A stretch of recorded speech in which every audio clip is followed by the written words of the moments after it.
Anda pasti pernah dengar kan, bahkan mungkin pernah percaya sama salah satu mitos paling terkenal sedunia ini. Yuk kita bongkar. Manusia cuma pakai 10% otaknya. Kalimat ini kedengarannya familiar banget kan? Ini tuh kayak janji manis gitu loh, seolah-olah ada 90% kekuatan super yang ngumpet di kepala kita, tinggal nunggu dikeluarin aja. Oke, biar langsung jelas dari awal ya. Klaim ini tuh 100% salah. Nggak ada, sama sekali nggak ada bukti ilmiah yang mendukungnya. Nah, pertanyaannya jadi, kenapa kebohongan yang kedengarannya keren ini susah banget matinya? Kenapa mitos ini begitu menarik? Ya karena janjinya itu, janji tentang potensi diri yang luar biasa. Coba deh bayangin, kalau kita bisa ngebuka sisa 90% itu, kita bisa jadi super jenius, punya ingatan fotografis, atau bahkan punya kekuatan cenayang kali ya? Nah, ini nih inti klaimnya. Konsepnya simpel banget dan kedengarannya masuk akal, makanya gampang banget nyebarnya. Dari buku-buku self-help, seminar-seminar motivasi di kantor, sampai jadi plot utama film sci-fi Hollywood. Oke, kalau emang ide ini salah besar, terus datangnya dari mana sih? Coba yuk kita jadi detektif sebentar, kita telusuri jejaknya, dan cari tahu siapa atau apa yang sebenarnya mulai semua ini.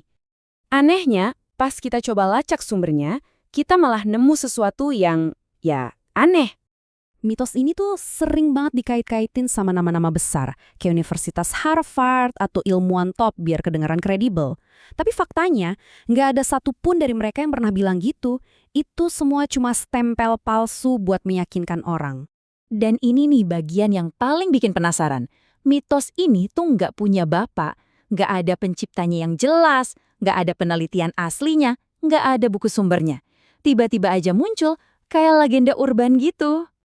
Kemungkinan paling besar, mitos ini lahir dari dua kesalahpahaman raksasa.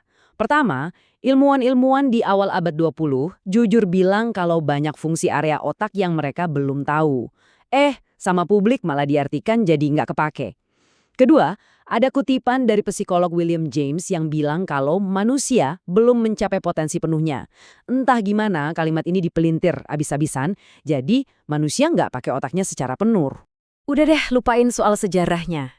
Sekarang kita lihat buktinya. Sains modern itu udah ngebantah mitos 10% ini abis-abisan, nggak pakai sisa. Setidaknya ada 3 pilar bukti ilmiah yang nggak bisa diganggu-gugat, yang benar-benar meruntuhkan mitos ini selamanya. Kita bedah satu persatu ya. Poin pertama nih, teknologi canggih kayak fMRI dan PT scan itu bikin kita bisa ngintip otak yang lagi kerja secara real time. Dan hasilnya, nggak ada tuh area yang mati atau tidur, bahkan pas Anda lagi santai bengong, seluruh bagian otak Anda itu tetap aktif. Cuma ya level aktivitasnya aja yang beda-beda. Lanjut, argumen dari sisi evolusi. Coba pikirin deh, otak kita itu beratnya cuma sekitar 2% dari total berat badan, tapi makannya rakus banget, nyedot 20% energi tubuh kita. Secara evolusi, ini boros banget. Nggak masuk akal kan kalau alam mempertahankan organ yang 90% yang nganggur, tapi ngabisin energi sebanyak itu? Dan yang terakhir, bukti paling nyata. Dari kasus cedera otak. Logikanya, kalau 90% otak itu nggak dipakai, ya harusnya kalau area itu rusak, nggak ada efek apa-apa dong. Tapi kenyataannya, kerusakan sekecil apapun di otak bisa langsung menyebabkan gangguan parah, entah itu di kemampuan bicara, ingatan, atau gerak. Artinya, setiap milimeter otak kita itu penting. Oke, pertanyaannya sekarang, kalau buktinya sejelas itu, kenapa sih mitos ini nggak mati-mati juga? Jawabannya tuh bukan ada di laboratorium, tapi lebih ke soal psikologi dan ya ujung-ujungnya duit. Mitos ini tuh disebarinnya bukan sama ilmuwan, tapi sama media dan industri pengembangan diri. Mulai dari buku-buku di tahun 50-an, seminar motivasi buat karyawan di tahun 80-an, sampai film-film keren yang kita tonton. Narasi tentang membuka potensi tersembunyi itu laku keras. Kalimat ini tuh kayak mimpi yang jadi kenyataan buat para marketing. Pertama, dia ciptain dulu masalahnya. Kamu cuma pakai 10% otak loh. Terus, dia jual solusinya. Tenang, beli produk kami buat ngebuka sisanya. Ini strategi bisnis yang jenius sekaligus sangat menguntungkan. Tapi, dampaknya emang nggak 100% jelek juga sih. Di satu sisi, ide kalau kita masih punya ruang buat berkembang, itu bisa jadi motivasi buat banyak orang untuk belajar hal baru. Tapi di sisi lain, ya mitos ini bikin literasi sains kita jadi rendah, nyuburin bisnis-bisnis pseudoscience, dan bahkan bisa bikin orang nyalain diri sendiri secara nggak adil. Jadi, lupain deh soal 90% otak yang nggak kepake itu. Kekuatan super otak kita yang sebenarnya itu apa dong? Ternyata jawabannya jauh lebih keren dari mitos manapun. Nah, ini dia konsep ilmiah yang benerannya, plastisitas otak.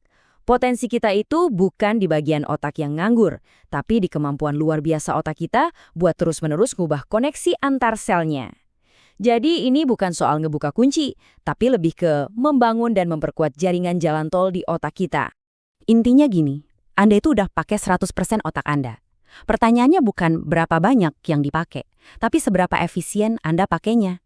Pertumbuhan sejati itu datang dari pengalaman, dari belajar, dan dari kemampuan otak buat terus beradaptasi. Pada akhirnya, mitos 10% ini bisa bertahan lama bukan karena ada buktinya, tapi karena mitos ini menyentuh harapan kita yang paling dalam, harapan untuk jadi lebih baik. Ini jadi bikin kita mikir ya, fakta-fakta lain apa lagi yang kita yakini mati-matian, bukan karena itu beneran fakta, tapi cuma karena kita pengen banget itu jadi kenyataan.